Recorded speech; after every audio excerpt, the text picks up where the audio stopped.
Hello there, YouTube. I'm making a quick run to Lidl, but before that, I want to get a brief look at this dump find that I found. It's a Power Mac G4 MDD, apparently designed for Windows 98. Okay, there's the power button. There's one drive. Does this have a second optical drive in it? Yes, it does. It has a third-party beige drive.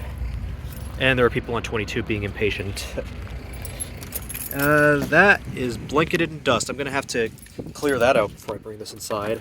Okay, looks like this has a graphics card with DVI in it. No, it has two graphics cards. I believe this one's original. It has ADB, and this is an add-in card. This is a 4-port USB card, probably 2.0. There's the power socket.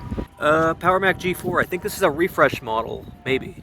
2003, yes. It's not the FireWire 800, but it's one of those late production ones that came out around the same time as the G5, where they just recycled the initial MDDs, purely for the purpose that these can run macOS 9, whereas the FireWire 800 models could not. Anyway, let's see what we have here.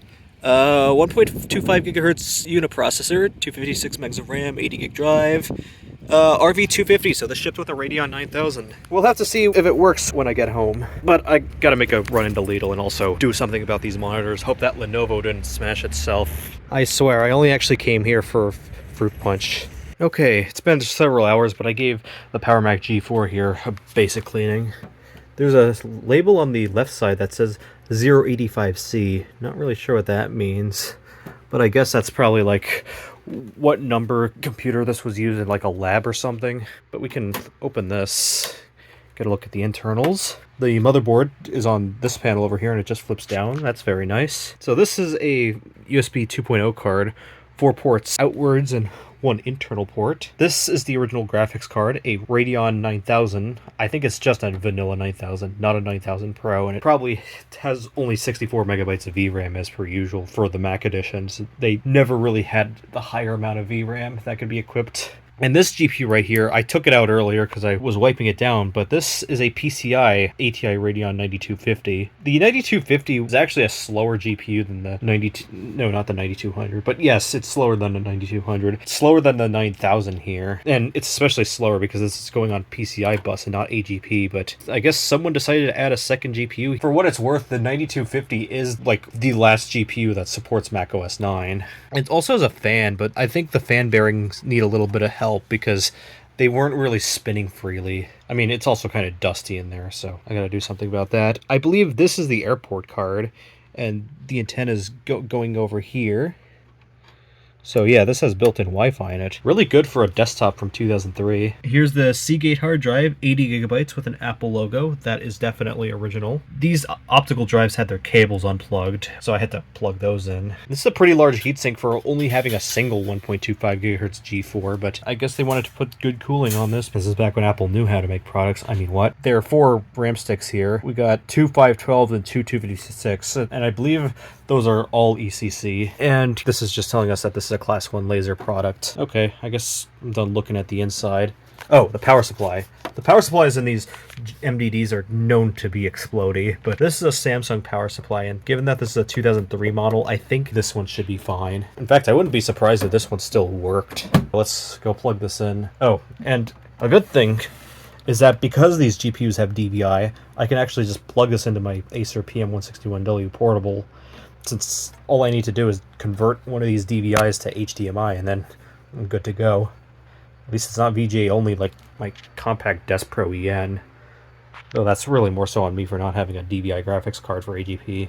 Okay, my space is a little bit of a disaster right now, but I have my cables plugged in. I have my dongle for my Logitech K400 Plus. It's a little worn out, so it needs to be on an extender cable. And I have my DVI to HDMI cable. And the power plug, which I'm going to plug into my surge protector. Okay, no magic smoke yet. Here's my keyboard. I'll turn this on. Oh, it's already on. Smoke test.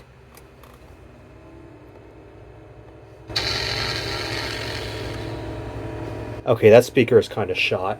Now, these MDDs were known for being called the wind tunnel, but this was not really that loud, at least relative to my sleeper PC over here. This one is intentionally kind of noisy. Also, it looks like there seems to be nothing on the hard drive. I guess that's a good thing. Either that or the hard drive is shot. I have to try finding some macOS boot media and try booting into that. I think you have to hold down the E key when starting to open the tray? I'd have to try. Okay, I found some of my old burned discs for PowerPC Max. Got 10.4 Tiger. This is 10.4.0 only for PowerPC. macOS 922 Universal Install. That's an image made by macOS Live circa 2013. macOS 9 for unsupported G4s.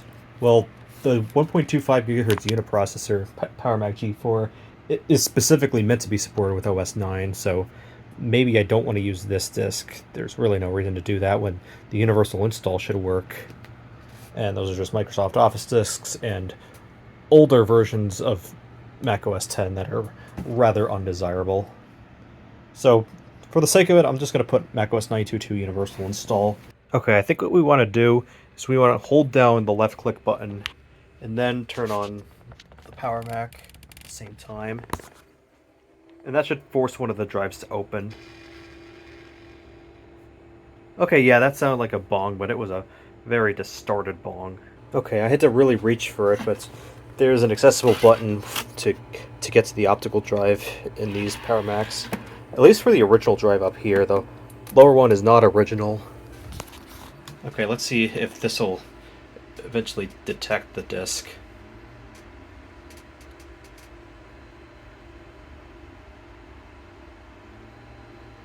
Okay, it's making some progress.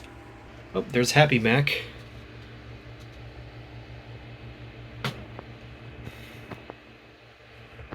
Welcome to macOS version 922, the well-tempered macOS, not capitalized correctly, 2013.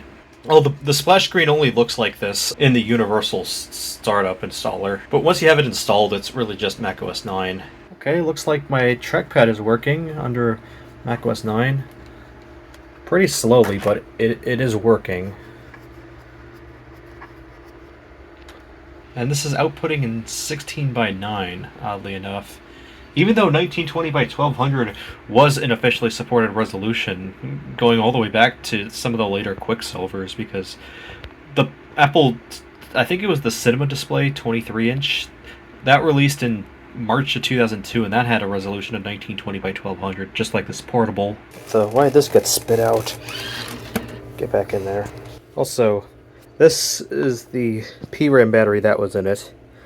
Apparently, these aren't really known for getting explodey. Okay, what the hell? Yeah, apparently these aren't known for being explodey, but I don't know. Okay, I'm guessing this isn't accepted because that top drive might not be a DVD drive, oddly enough. Okay, it took me a couple of different peripheral and disk combinations, but yeah, the hard drive in this is either not detected or it's just not really working or in a functional state, or maybe it's just not plugged in. So, yeah. I think this video has come out rather hastily. I'm gonna put the files on my computer, but I'm probably not actually gonna bother with this one. I'm not really satisfied with how it came out.